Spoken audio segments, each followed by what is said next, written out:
আসসালামু আলাইকুম দেশবাসী, আপনারা সবাই কেমন আছেন?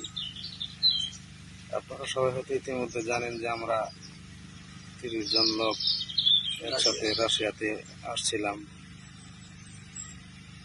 30 জন একসাথে আসার পরে আমাদেরকে আমাদের এজেন্সি 2 জন রাশিয়ানের হাতে উঠাই দিছিল।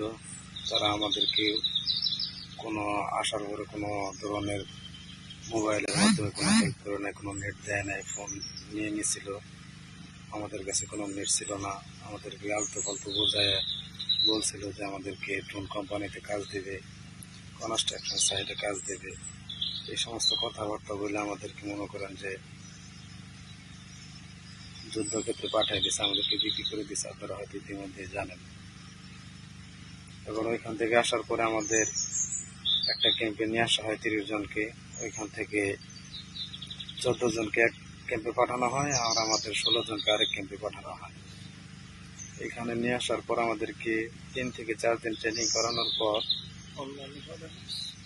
5 জন 6 জন করে একদম ফোন লাইনে পাঠানো হয়েছে যুদ্ধ করার জন্য। সেই ফোন লাইনটা হচ্ছে বেসাবুল জঙ্গল। হ্যাঁ, সেখানে মাটির নিচে গ্রেনেড থাকে, মাইন পোতা থাকে, উপরে ড্রোন থাকে, আর আমাদেরকে ড্রোন দিয়ে কন্ট্রোল করা হয়। মাছের টুক হিসেবে আমাদেরকে ইউজ করা হয়। আমাদেরকে ডাইনে যেতে বললে ডাইনে যেতে হয়, বামে যাইতে বললে বামে যাইতে হয়। এইভাবে আমাদের এখান থেকে 12 জন মানুষ মারা গেছে।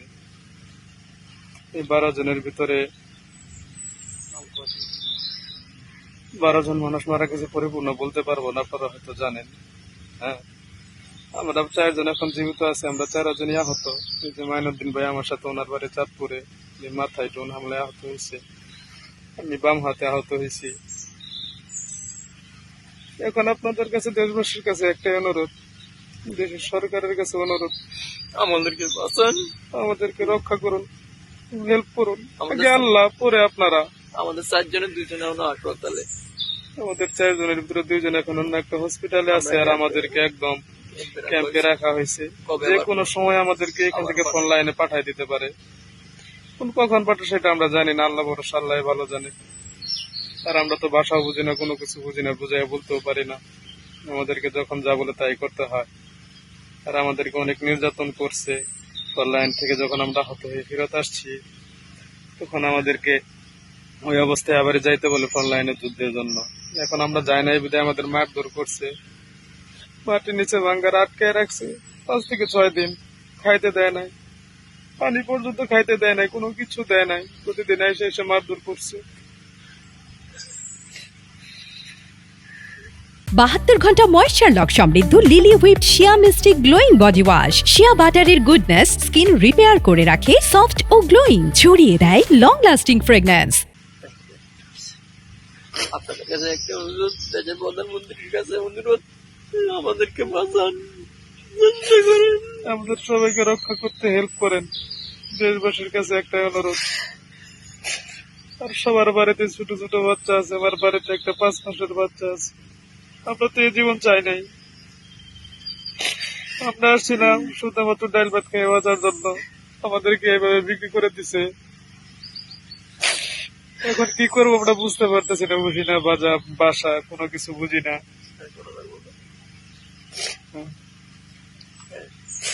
আমাদেরকে রক্ষা করুন প্লিজ, আমাদেরকে রক্ষা করতে হেল্প করুন।